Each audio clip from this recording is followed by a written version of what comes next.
During World War II, no country experienced rationing for a longer period than Britain. But even during the midst of the war, when they were being bombed by Germany, they made do by preparing foods like this mock banana sandwich on the national loaf. So thank you to Imprint for sponsoring this video as we keep calm and carry on the British home front. This time on Tasting History.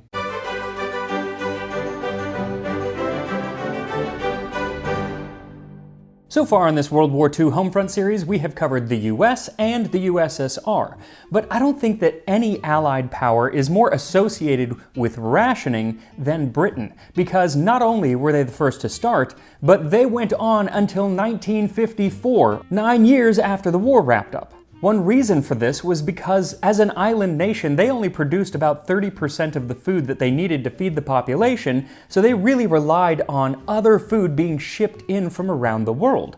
And with German U-boats prowling the northern Atlantic, Britain realized that a lot of their food was not going to be making it into the country, and so they did, as they had in World War I, and instituted rationing. But during World War I, they didn't start rationing until the war was almost over. It was in the last year. For the majority of the conflict, it was just a matter of whoever had the most money could buy the food, and this left a lot of people without. So this was a mistake Britain was not going to make again. So well before the war even broke out, the government was printing rationing books. But there were certain foods that were not specifically rationed, either because they were deemed just too important, like bread, or because there wasn't even enough to warrant rationing, like bananas. And that's why I have decided to make a mock banana sandwich, which will use both of those ingredients. So we'll be starting with the bananas, or the mock bananas, because real bananas had been imported to Britain leading up to the war. They were actually very popular, coming in from all other parts of the empire.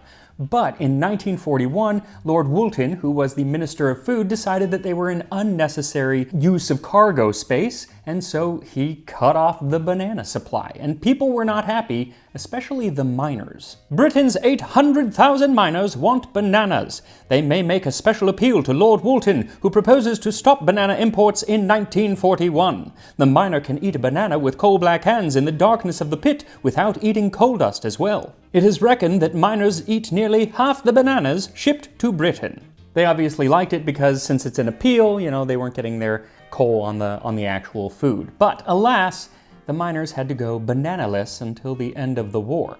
But should you just really want the flavor of bananas, well, there were recipes for that. Mock banana cream. Here is a more economical banana cream recipe. Prepare and boil 1 pound parsnips until soft. Add 2 ounces margarine, 1 level tablespoonful sugar, 2 teaspoonfuls banana flavoring, and beat until creamy. This must be used quickly, but half the quantity can be made if desired. So for this recipe, what you'll need is 1 pound or 450 grams of parsnips, 4 tablespoons or 60 grams of margarine, 1 tablespoon of sugar, and 2 teaspoons of banana flavoring. First, peel the parsnips, and if this was actually World War II, you would want to keep those peelings to feed to your pig, but we'll get to that later. Then chop your parsnips and put them into a pot of water and bring to a boil for about 10 minutes or until they are quite soft. Once boiled, drain them and put them into a bowl and mash them as well as you can, and then add the margarine, sugar, and banana flavoring and mash them even more. You can also use beaters to make it as creamy as you can. And that is your mock banana cream. Is it real bananas? No, but if you have no real bananas, at least some mock bananas can make you happy. Though I don't think that they actually talk about mock banana cream happiness in The Science of Happiness, a course from today's sponsor, Imprint. Imprint is an app that collects insights from the world's greatest authors and thinkers of today and throughout history. Then they distill those ideas into interactive and beautifully animated courses. And they're broken up into bite-sized segments so you can learn something new in just a few minutes. Like today, when I was waiting for my parsnips to boil, I learned a bit on the science of happiness with a course from Harvard professor Jason Mitchell. Now I gotta say, I'm a pretty happy guy, so it was cool to follow the course and find out exactly why I'm so happy, and it turns out it is 50% genetics, 40% your actions, and 10% life circumstances, which I can only assume is all about having access to adorable cats. The app is a great way to spend those minutes that you would otherwise just be doom scrolling, something we are all guilty of, I'm sure. So instead of doing that, you can learn about psychology or science, finance, history, or so many other topics which Imprint has courses on. So visit the link in the description or go to imprintapp.com/tastinghistory to get a free 7-day trial plus 20% off of your subscription. Now, with our mock banana cream done, we need to make some bread to make our sandwich. Now, these sandwiches were popular before and after the war, and people would usually put it on white bread. But during the war, you didn't have any white bread, you had the national loaf. This was a loaf of bread sold in bakeries starting in 1941 and was made of 85% wholemeal flour, which was then enriched with vitamin B and C. Sounds good, but it's not, because it was dense and gummy and often went stale basically the day that you bought it, and had a particular color. Most people apparently object to the unattractive gray color of the bread, although those who can remember the national bread of the last war can find little cause for complaint. The national loaf of today is the purest white bread compared to the unsavory stuff which masqueraded as bread in 1917. And the recipe kind of changed throughout the war based on what ingredients they had and what crops were most bountiful at the time. Like in October of 1942, newspapers reported that the government had decided to take advantage of the very abundant crops of barley and oats to add a very small proportion of barley flour and oat flour to national wheatmeal flour. Insofar as it alters the appearance of the loaf, it will slightly improve it. So maybe not so gray? Now, there are lots of recipes for the national loaf that were put together after the war. There are none that I could find surviving the war, but I am going to base mine off of the one from the Imperial War Museum. So for this recipe, what you'll need is 2½ cups or 300 grams of wholemeal wheat flour, a ½ cup or 35 grams of wheat germ. That's going to better replicate the texture of the flour that they were using at the time. It was very, very coarse. A ½ cup or 50 grams of oat flour, and a ½ cup or 60 grams of barley flour. You can also use rye flour, potato flour, or soy flour. They all made appearances in the loaf at different points in the war. Then 1½ teaspoons of salt, 2¼ teaspoons of instant yeast, 1¼ cup or 300 milliliters of water, and a tablespoon of treacle or honey. So first whisk together the flours, then whisk in the salt, and then the yeast, and then add in the water and treacle and mix until it forms a dough. Then knead the dough for about 10 minutes in a machine or 15 to 20 by hand. These flours can take a little while to develop the gluten, so just keep kneading until you have a nice smooth dough, which you can set in a greased bowl to cover and let it rise for about 2 hours or until it is nearly doubled in size. Then set the dough out onto the counter and gently press it into a rectangle, then roll the dough up and set it in a greased loaf pan. Cover it and let it rise for another 45 minutes to an hour or until the dough reaches the top of the pan. Then set it in the oven and bake at 350 degrees Fahrenheit, 175 Celsius for 30 to 40 minutes or until the internal temperature reaches about 195 Fahrenheit. Then let it cool completely on a wire rack before slicing. And if you want to be authentic, then you should let it sit for at least a day to let it stale up a bit, which makes making very thin slices all the easier, and it was all about making thin slices. What's interesting is that everyone was eating this national loaf no matter who you were. In 1942, Eleanor Roosevelt was invited to Buckingham Palace, and as she ate with the royal family, she talks about how they were observing rationing just like everyone else. Now, it was the palace, so we were served on gold and silver plates, but our bread was of the same kind of war bread every other family had to eat, and nothing was served in the way of food that was not served in any of the war canteens. So with that in mind, let us take a look at what every other family was eating. In the mid-1930s, the tensions between Britain and Germany were starting to give the older generation a feeling of déjà vu. They remembered the food lines, the riots, and the insecurity of the First World War, and they were not about to let that happen again. So, a full 3 years before the war started, the Ministry of Food named Sir William Beveridge as the chairman of a committee on rationing and price controls. I also love that this man who worked at the Ministry of Food was named Beveridge. Anyway, in these pre-war years, they were having discussions on how they were going to implement rationing. Would everyone get the same, or would it be divvied up depending on what you did for work? Like, would a manual laborer get more food than somebody who worked at a desk? In the end, they decided that for the most part, it was going to be all the same no matter what you did, no matter who you were, with just slight variations here and there. Now, because of all of this prep time, when war finally broke out in 1939, Britain already had 50 million ration books printed, more than enough for the entire population. Anyone over the age of 6 was to receive the light brown Ration Book 1, or RB1, which was the standard ration. Then children under the age of 6 received the green RB2, which had half of the adult ration and often no tea, but they were given priority for milk and eggs. Then there were a few additional books like RB6, which was meant for fishermen and merchant sailors, and it gave them a little bit more ration because it was assumed that they would not have as much access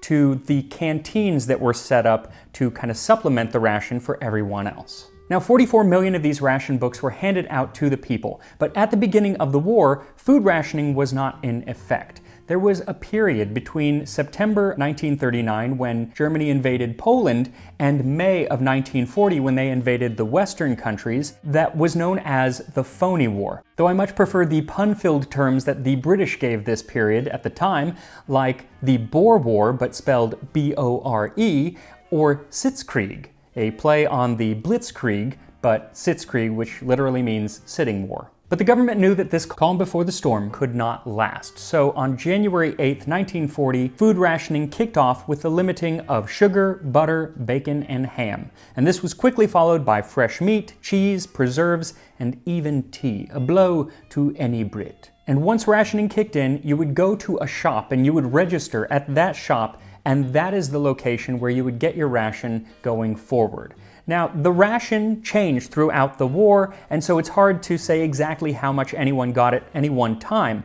But about a year into the war, the average adult got per week 4 ounces of bacon, 8 ounces of sugar, 2 ounces tea, 2 ounces of cheese, 2 ounces of butter, 2 ounces of cooking fat, 4 ounces of margarine, and approximately 1 pound of fresh meat, depending on the cut. Meat was actually rationed not by weight, but by price. You got 1 shilling tuppence worth of meat, so you could have more if you were going to have cheap cuts, which many people did. It was a real necessity to have a sausage maker at the house at the time, so you could put that tongue and tripe and sheep lung to good use. Now, those were the foods that were rationed by the government that you were guaranteed. These you would get every week. But there were other foods that were rationed, but you weren't guaranteed because they might not even be there at all, things like bananas. But it also applied to eggs, both dried and fresh, condensed milk, and imported fruits like oranges. Then many other foods were given out on a points system, like rice, dried fruit, sweets, and canned fish, beans, and meat, though the canned food supply did grow when the American Lend-Lease Act began and the US started sending over food like Spam. Hence the title of this wonderful book on the subject, Spuds, Spam, and Eating for Victory, a wonderful book to read if you really want to get into the weeds on this topic. Now, the government really tried to get people behind this whole rationing, getting everyone to do their bit in the war. And so they put out these wonderful propaganda posters with phrases like "food is a munition of war," and "better pot luck with Churchill today than humble pie under Hitler tomorrow. Don't waste food." Though maybe my favorite way that they got people on the rationing train was to appeal to their vanity. Grow fit, not fat, on your war diet. Make full use of the fruit and vegetables in season. Cut out the extras, cut out waste. Don't eat more than you need. You'll save yourself money, you'll save valuable cargo space, which is needed for munitions, and you'll feel fitter than you ever felt before. One reason they called out fresh fruits and vegetables is because they, like the national loaf, were never rationed. But that doesn't mean that they were easy to come by. Early on in the war, the fresh fruit and vegetables started to dry up because they were converting a lot of the farmland to things like wheat and potatoes. So the government pulled out a trick from the First World War with the Victory Garden. Women! Farmers can't grow all your vegetables. You must grow your own. Dig for victory! The men and women on the home front were encouraged to grow their own vegetables, which, should you be living in the country, was easy enough, but in the city, less so. So should you not have a decently sized garden, you could ask for an allotment, essentially a bit of land set aside by the government that could act as a temporary victory garden. And by the end of the war, nearly 1.4 million of these allotments were scattered about the country, and vegetables were rarely in shortage. Though just because they had the vegetables doesn't mean that they were cooking them very well. There was actually a Ministry of Food pamphlet that went out that said, "No country in the world grows vegetables better than we do, and possibly no country in the world cooks them worse." And besides growing vegetables, people were also encouraged to raise chickens, go game hunting for extra meat, go fishing for fish in rivers and streams, or to join a pig club. People would get together and pitch in to buy a pig, and they would feed it on their scraps, their peelings, like our parsnip peelings, and then after a little while they would slaughter it and share the meat. Though they didn't actually get to keep all of the meat. See, every pig was registered with the Small Pig Keepers' Council, and when it came time to divvy up the meat, half of it went to the pig club members and half of it went to the Ministry of Food. Now, other countries like the US and Canada, they had victory gardens as well and things like pig clubs, but I do believe that the Brits did the best at promoting these things. They actually hired animators from Walt Disney Studios to create characters like Dr. Carrot and Potato Pete to get people excited about growing and eating their own vegetables. And I did a whole video on those characters back in, I don't know, a couple years ago when I did a 1940s carrot cake for my birthday. Now, with this abundance of vegetables, there was a new dish that was created to put them to good use. Lord Wilton Pie, named after the Ministry of Food, Lord Wilton. The story goes that Wilton was to have dinner with Winston Churchill and the American ambassador, so they went to the Savoy Hotel, and Wilton went to the head chef, a man named François Latry, and asked him to develop a dish using only the things that weren't rationed. The original recipe for what he made was 1 pound each of potatoes, cauliflower, Swedes, and carrots, 3 or 4 spring onions, and if possible, 1 teaspoonful of vegetable extract and a tablespoon of oatmeal. These would then be cooked and baked into a pie with a potato or wheatmeal crust. Well, it turns out Churchill was not thrilled with this and demanded a plate of cold beef instead, but Wilton, I guess, talked him into eating the pie, saying that he needed to eat like everyone else was having to eat, at least for the time being. Now, this dish became extremely popular, not because it was particularly delicious, but because Lord Wilton had the recipe published absolutely everywhere and was seen eating it himself. When Wilton Pie was being forced on somewhat reluctant tables, Lord Wilton performed a valuable service by submitting to the flashlight camera at public luncheons while eating, with every sign of enjoyment, the dish named after him. Wilton became the public face of rationing as well as the voice of rationing, as he would give radio broadcasts on rationing and the need to not waste food. There was even a ditty about him and food waste performed by the popular singer Betty Driver, which went, "Those who have the will to win cook potatoes in their skin, knowing that the sight of peelings deeply hurts Lord Wilton's feelings." He cracked down on food waste with a campaign of posters and even threatened those who wasted food with a £500 fine or 2-year prison term. Now, this was not applied to people who were just throwing out their potato peelings. It was aimed to punish spivs, or the people in the black market who were profiteering and hoarding things to sell to people at a higher rate, and when they couldn't, they just tossed the food. Now, Wilton knew that he couldn't be the only face of rationing, so he worked with the Ministry and the BBC and other outlets to get celebrities and famous cooks to write articles and pamphlets and cookbooks giving people tips on how to make the best of rationed foods and fight the good fight on what was called the kitchen front. One of the most popular things was a 5-minute radio segment that aired every morning on the BBC starting in 1940, and it aimed to keep people updated on the constant changes going on with rationing. And it opened, "I'm here to save you money, to save you time, to save you trouble, to tell you of food that there's plenty of, and of food that you've got to go slow on." And while food was always the main focus of these PSAs, they would also talk about other rationed things, like how to mend old clothes, because finding new clothes was very, very difficult, especially anything made of nylon, like stockings, because that was being used to make parachutes. But at the same time, it was still considered unseemly for a woman to go out without stockings on. So they started making fake stockings. Some of the ways that they would do this was by putting a sort of makeup on their legs. You put on your cream stocking, and in any shade to match the air raid shelter or the gas mask. Then they would take an eyebrow pencil and draw a seam down the back of their leg to make it look even more like a real stocking. Now, if you couldn't afford this rather pricey leg makeup, then other options that I've read were to either kind of tan your legs with tea or with gravy, though I really question the efficacy of gravy legs. And should there be dogs anywhere that you're going, they would just attack your legs. Now, should you run out of your ration stamps, or if you're Victory Garden just isn't doing so well, most people had the option of going to a canteen, also known as a British restaurant. And these were set up by the government to supplement people's rations and were run on a non-profit basis. They were especially essential for those people who were working full-time and didn't have any time to cook. And I'm actually going to do a whole video on these canteens and specifically eating during the London Blitz, when Germany was bombing London and other cities in the country. So that video should hopefully be out next month. Now, as I said, even after the war, rationing went on for 9 more years. Part of this was because now they had all of these men, these soldiers, coming back home, and so they had to be fed. But the places where Britain had got a lot of their food before the war were still suffering, so not enough food was coming in.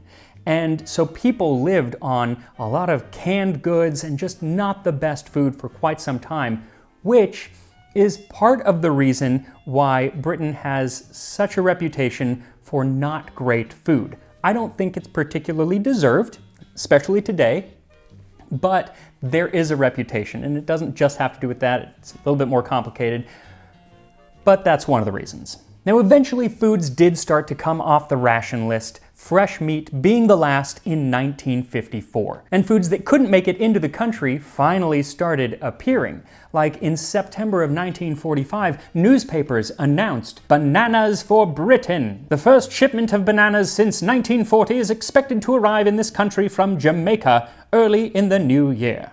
But in this kitchen today, I must quote the old song, "Yes, we have no bananas. We have no bananas today."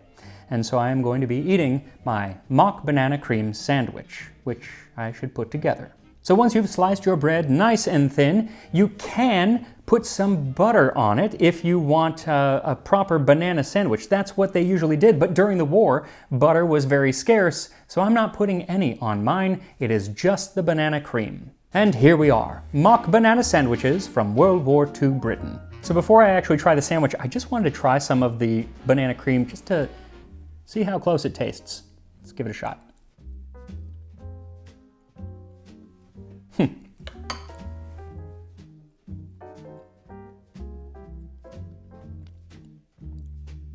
The texture is kind of like if you mashed up bananas. You've even kind of like got some of the stringy bits. And you can taste banana, but you can also taste parsnip. It's kind of interesting, not in a bad way. It's actually quite delicious. I don't know that it tastes like banana. Maybe it needs more banana essence. I actually thought that that was going to be too much, but guess not. Let's try the banana sandwich. That bread is dense. It's not bad. I mean, if I was really, really hungry, I think this would be quite good. There's a sweetness to it. It's flavorful. The bread tastes good. The texture, not as great. And I think that this is probably a lot better than the actual national loaf of the 1940s. It's not anything that I would order, but if it's World War II and we have rationing, then yes, I would enjoy this mock banana sandwich. So more World War II videos on the way. I pretty soon am going to have one from one of the Axis powers. A little divergent there. So yeah, go make yourself a mock banana sandwich, and I will see you next time on Tasting History.